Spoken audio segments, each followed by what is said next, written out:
नमस्ते। आज अपन पढ़ेंगे विश्व की जनसंख्या के बारे में। विश्व जनसंख्या का प्रतिरूप क्या है, विश्व जनसंख्या का वितरण कैसा है, इन बिंदुओं पर अध्ययन करेंगे। देखिए, अध्ययन से पूर्व हम जो भी चीज पढ़ रहे हैं उसका अर्थ हमें अवश्य पता होना चाहिए। इस अध्याय से प्रश्न भी आता है, छोटा प्रश्न आता है कि अर्थ संबंधित कि जनसंख्या का अर्थ स्पष्ट कीजिए। भाई, जो चीज हम पढ़ रहे हैं उसका अर्थ तो हमें पता रहना चाहिए ना, कि जनसंख्या है क्या, प्रतिरूप है क्या, वितरण है क्या, ये चीज तो हमें पता रहना चाहिए ना। इसीलिए सबसे पहले अपन शब्दार्थ में देखते हैं कि जनसंख्या किसे कहते हैं। क्या देखेंगे हम? जनसंख्या किसे कहते हैं। जनसंख्या का अर्थ मैंने एक पहले वाली वीडियो में भी आपको चर्चाएं की थी कि जिस विद्यार्थी की मानचित्र पर अच्छी पकड़ है वो विद्यार्थी सुगमता से भूगोल विषय समझ सकता है, अन्यथा उसके सामने बाधाएं आती हैं। जिस विद्यार्थी की हिंदी भाषा अच्छी है वो कोई भी विषय सुगमता से समझ सकता है, और भूगोल को समझना तो और भी आसान हो जाता है। प्रश्न जैसे आ गया, प्रश्न आ गया कि जनसंख्या का अर्थ स्पष्ट कीजिए, प्रश्न आया तो यही देख लीजिए आप, जन और संख्या, यानी सामान्य अर्थ देख रहे हैं हम जनसंख्या का, जन प्लस संख्या। जन का तात्पर्य क्या है? जन का मतलब क्या है? लोग, वहां के निवासी लोग, यानी लोगों की क्या संख्या। तो जनसंख्या का शाब्दिक अर्थ क्या हो गया? लोगों की संख्या। ये तो हो गया जनसंख्या का सामान्य अर्थ। अब परिभाषा पढ़ने अपन, या पारिभाषिक रूप से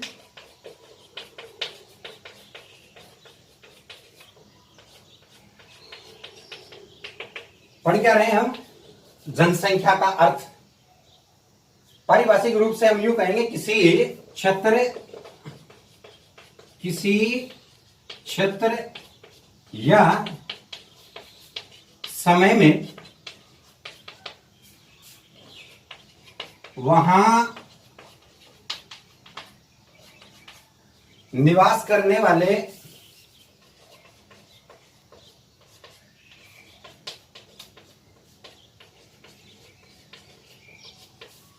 कुल लोगों की संख्या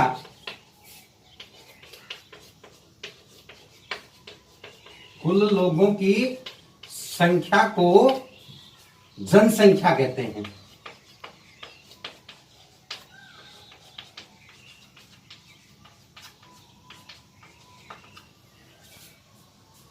जनसंख्या का शाब्दिक अर्थ क्या हो गया? किसी क्षेत्र जैसे ले लेते हैं हम भारत, क्षेत्र हम ले लेते हैं विश्व,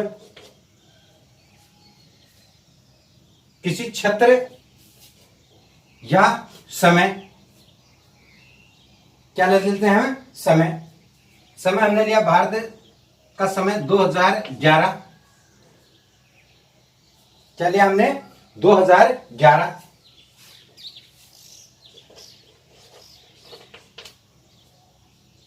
किसी क्षेत्र और समय ये वाला, किसी क्षेत्र तो कौन सा हो गया अपना? क्षेत्र तो हो गया भारत, समय कौन सा हो गया? 2011 में वहां निवास करने वाले कुल लोगों की संख्या। कुल लोग कितने थे? 121 करोड़। निवास करने वाले कुल लोगों की संख्या को क्या कहते हैं? जनसंख्या कहते हैं। यानी निवास कितने कर रहे हैं लोग? 121 करोड़। तो यहां की जनसंख्या कितनी हो गई? 121 करोड़ है। यानी भारत की जनसंख्या कितनी हुई? भारत की जनसंख्या 121 करोड़, कितनी हुई? 121 करोड़। भारत की जनसंख्या 121 करोड़ है, मगर कब? 2011 में। समझ गए ना? यह है जनसंख्या का अर्थ। ठीक है, सिंपल सा अर्थ है। जनसंख्या यानी जन प्लस संख्या, यानी लोगों की संख्या। पारिभाषिक रूप से हम कहेंगे किसी क्षेत्र या समय में वहां निवास करने वाले कुल लोगों की संख्या को जनसंख्या कहते हैं। जैसे क्षेत्र तो कौन सा हो गया? भारत। समय कौन सा हो गया? 2011 में वहां निवास करने वाले कुल लोगों की संख्या, कुल लोग कितने रहते थे? 121 करोड़। तो भारत की जनसंख्या कितनी होगी? भारत की जनसंख्या कितनी होगी? 121 करोड़। किसके अनुसार है? समय कौन सा था? 2011 के अनुसार। समझ गए? आगे चलते हैं अपन।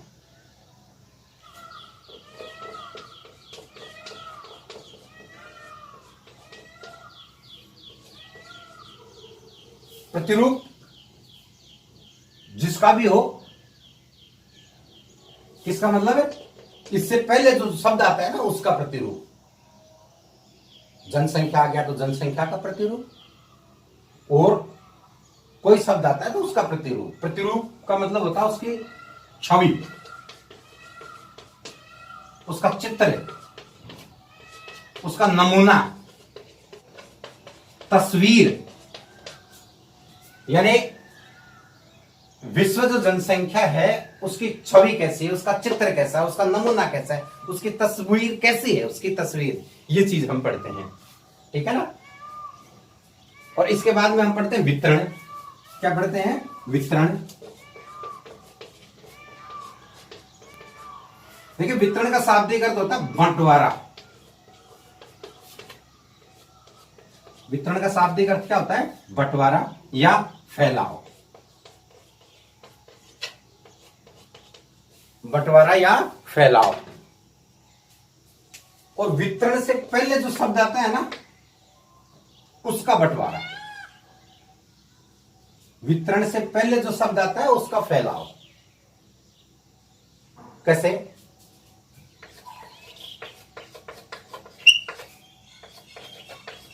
ध्यान दें भैया।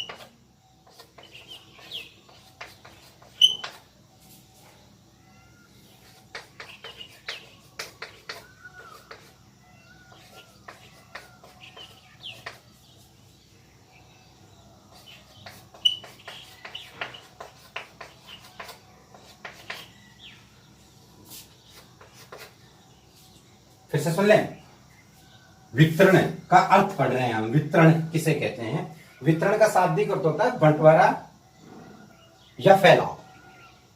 और वितरण से पहले जो शब्द आता है ना, वितरण से पहले जो भी शब्द आता है उसके वितरण यानी उसके बंटवारे या उसके फैलाव संबंधित अध्ययन किया जाता है। जैसे तापमान वितरण, इसमें तापमान का अध्ययन किया जाएगा, यानी तापमान का फैलाव कैसे है, तापमान का फैलाव कैसे है। वर्षा वितरण यानी वर्षा का फैलाव कैसा है, वर्षा का फैलाव या फिर बंटवारा कैसा है। ठीक है ना? जनसंख्या वितरण यानी जनसंख्या का फैलाव कैसा है। अर्थात वितरण संबंधित जब भी अध्ययन करते हैं तो उसका वितरण असमान पाया जाता है। कैसा पाया जाता है? असमान। कोई भी वितरण पढ़े हम, लगभग उसका वितरण कैसा पाया जाता है? असमान पाया जाता है। जनसंख्या का वितरण है विश्व स्तरीय पढ़ रहे हैं हम, विश्व स्तरीय जनसंख्या का जो वितरण है वो भी असमान रूप से पाया जाता है। अर्थात कहीं तो बहुत अधिक पाया जाता है, कहीं बहुत कम।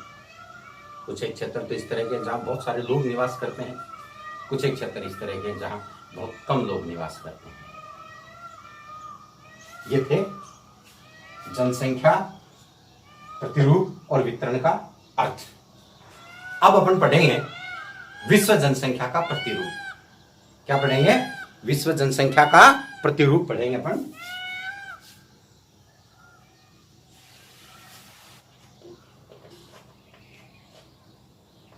ध्यान दें, विश्व जनसंख्या यानी विश्व में जो लोग रह रहे हैं उसका वितरण कैसा है? असमान। विश्व जनसंख्या के असमान वितरण का प्रतिरूप यानी उसका नमूना, उसका चित्र, उसकी तस्वीर कैसी है, ये चीज अपन पढ़ेंगे। ध्यान दें, कुछ पॉइंट्स बना लेते हैं अपन कि 90% जनसंख्या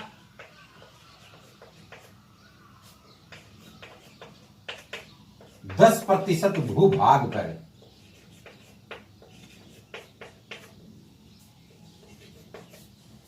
85% जनसंख्या उत्तरी गोलार्ध में और 15% जनसंख्या दक्षिणी गोलार्ध में। ध्यान दें थोड़ा सा। 2013 की रिपोर्ट के अनुसार संपूर्ण विश्व की जनसंख्या 713.8 करोड़ थी, अर्थात लगभग 714 करोड़ जनसंख्या विश्व में निवास करती थी लगभग। ठीक है, ये जो जनसंख्या है उसका प्रतिरूप क्या है? एक बताया मैंने आपको कि 90% जनसंख्या 10% भूभाग पर। बिल्कुल ठीक बात है, अपन विश्व स्तरीय अध्ययन कर रहे हैं, थोड़ा सा ध्यान देना है आप कि दुनिया में 90% भूभाग तो इस तरह के हैं जहां मात्र 10% जनसंख्या रहती है। ध्यान दें, विश्व जनसंख्या के असमान वितरण के प्रतिरूप पढ़ रहे हैं अपन। मैंने कहा आपको, बताया अभी कि विश्व की 90% जनसंख्या 10% भूभाग पर निवास करती है। 90% जनसंख्या 10% भूभाग पर निवास करती है और 10% जनसंख्या 90% भूभाग पर निवास करती है। कैसे? थोड़ा सा ध्यान दें, यह है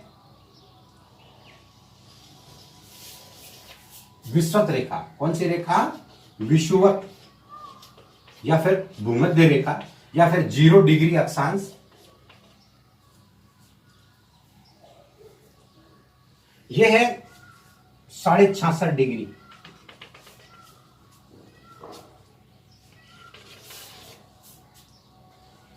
इसके ऊपर के जो क्षेत्र है ना, यानी ये वाले क्षेत्र, बर्फ से आच्छादित हैं।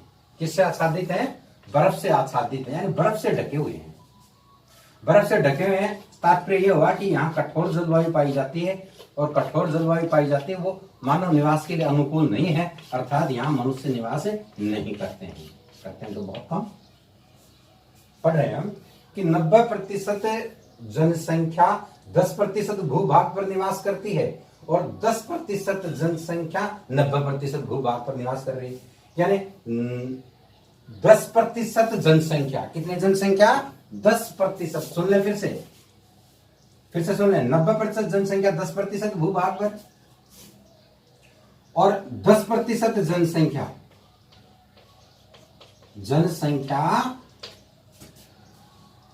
90% भूभाग पर।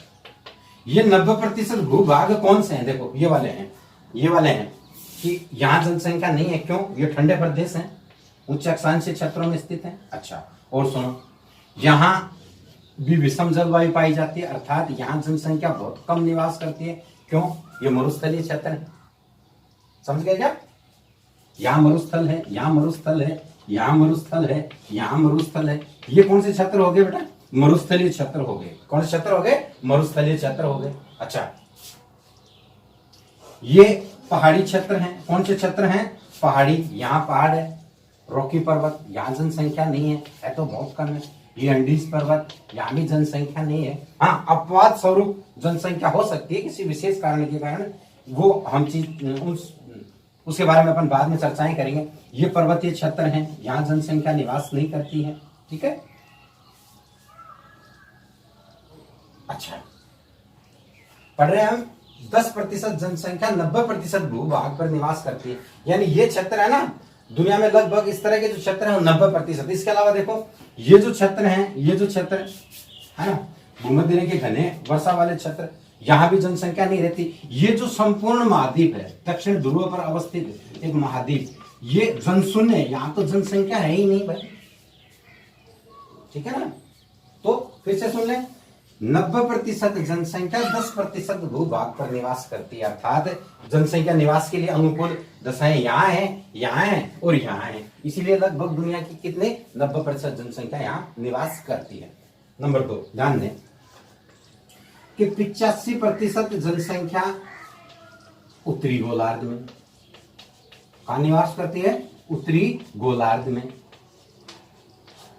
देखिए अक्षांश की दृष्टि से देखें हम, ये है 0 डिग्री अक्षांश। अक्षांश की दृष्टि से देखें तो विश्व के 2 गोलार्ध हैं, और देशांतर की दृष्टि से देखें तो भी विश्व के 2 गोलार्ध हैं। ये देशांतर 0 डिग्री देशांतर, इसलिए कुल गोलार्ध कितने हो गए हमारे 4। अमूमन बच्चे माफ खा जाते हैं, छोटा सा प्रश्न पूछा जाता है 12वीं क्लास में पढ़ते हो, बेटा बताओ गोलार्ध कितने, कहते हैं 2 नहीं है, गोलार्ध 4 हैं। अक्षांश की दृष्टि से देखें तो 2 हैं, और देशांतर की दृष्टि से देखें तो भी गोलार्ध कितने हैं 2। अक्षांश की दृष्टि से देखें तो 2 हैं, यानी 0 डिग्री के इस तरफ वाला तो है उत्तरी गोलार्ध, और इधर वाला कौन सा है दक्षिणी गोलार्ध।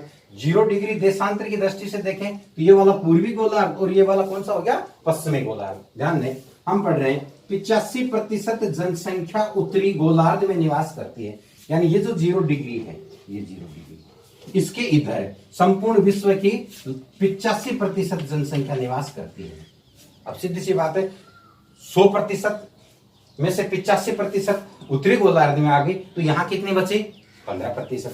यानी दक्षिणी गोलार्ध में कितनी प्रतिशत जनसंख्या निवास करती है 15% जनसंख्या निवास करती है। पढ़ रहे हैं हम क्या, विश्व स्तरीय जनसंख्या का प्रतिरूप, यानी विश्व जनसंख्या के जो असमान वितरण का जो प्रतिरूप पाया जाता है उसके बारे में हम पढ़ रहे हैं। 2 पॉइंट्स हमने पढ़ लिए कि 90% जनसंख्या 10% भूभाग पर, और 10% जनसंख्या 90% भूभाग पर। 85% जनसंख्या उत्तरी गोलार्ध में, और 15% जनसंख्या दक्षिणी गोलार्ध में। 2 हमने पॉइंट्स पढ़ लिए। तीसरा पॉइंट है, विश्व की लगभग 3/4 जनसंख्या, 3/4 जनसंख्या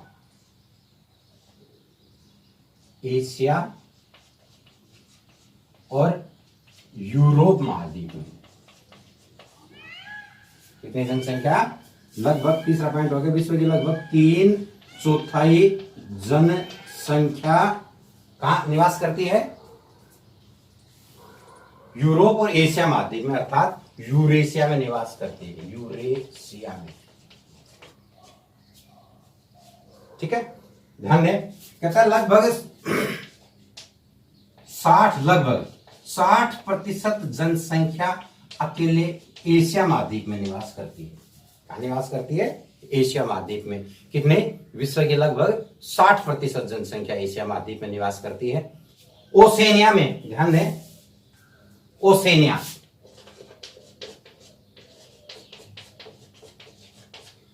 ओसेनिया में विश्व की 0.5%, अर्थात आधा % जनसंख्या निवास करती है ओसेनिया।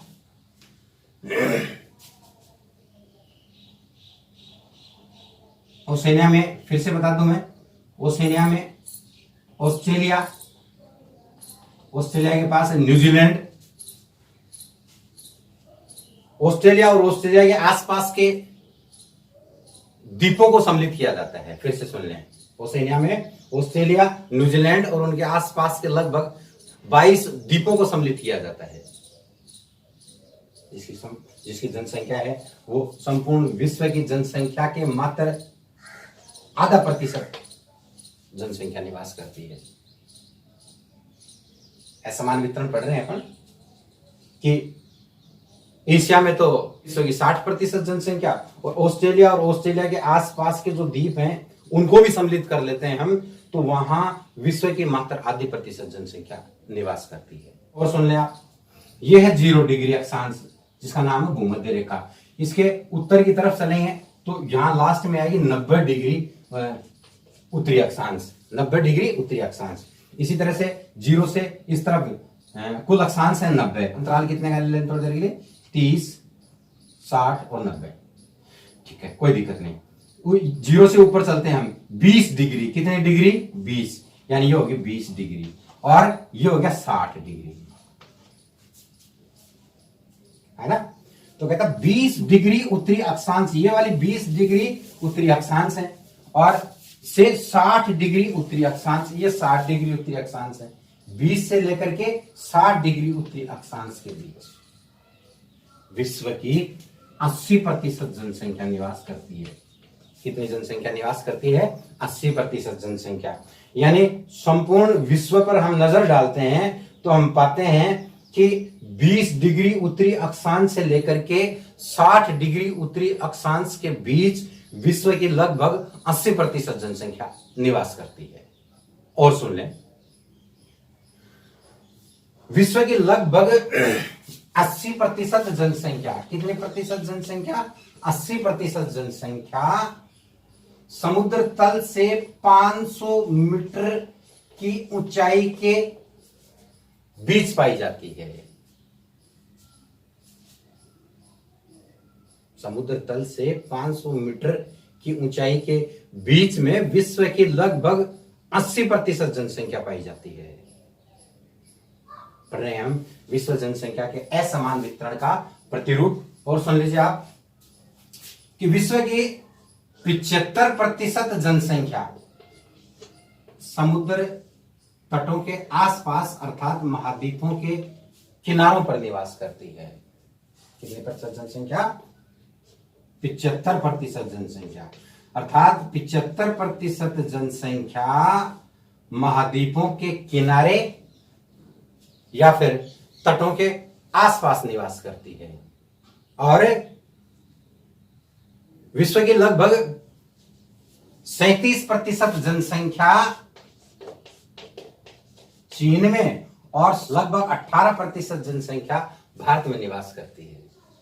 एक तरफ तो महाद्वीप की बात करें हम, ऑस्ट्रेलिया में मात्र दुनिया की आधा प्रतिशत जनसंख्या निवास कर रही है। दूसरी तरफ देश की तरफ देखें तो देश में चीन की बात करें तो चीन में संपूर्ण विश्व की 37% जनसंख्या निवास करती है। महाद्वीपों को देखें तो यहाँ ये जो अंटार्कटिका महाद्वीप है, ये जनशून्य, यहाँ एक व्यक्ति भी निवास नहीं करता, जबकि ये महाद्वीप है, जबकि एक देश है, देश में 37 से 38% जनसंख्या निवास करती है। यह है विश्व की जनसंख्या के असमान वितरण का प्रतिरूप। ठीक है, फिर से सुन ले, मोटी मोटी चीजें मैं आपको बता देता हूं कि 90% जनसंख्या 10% भूभाग पर, यानी 10% भूभाग कौन सा है, थोड़ा सा ये ले लें, थोड़ा सा ये ले लें और थोड़ा सा ये वाला ले लें। यही दुनिया की लगभग 90% जनसंख्या निवास करती है। और 10% जनसंख्या 90% भूभाग पर। देखो यहाँ उच्च अक्षांशीय क्षेत्रों में कठोर जलवायु वाले क्षेत्र, यहाँ ग्रीनलैंड है, उत्तरी अमेरिका की बात करें हम, कनाडा है, ग्रीनलैंड है, उसके बाद में यूरोप है और उसके बाद में संपूर्ण साइबेरिया है। ये उच्च अक्षांशों पर स्थित होने के कारण यहाँ कठोर जलवायु है। इसके अलावा विश्व के कुछ मरुस्थलीय क्षेत्र हैं, जैसे ये सहारा का मरुस्थल है, यहाँ कठोर जलवायु है।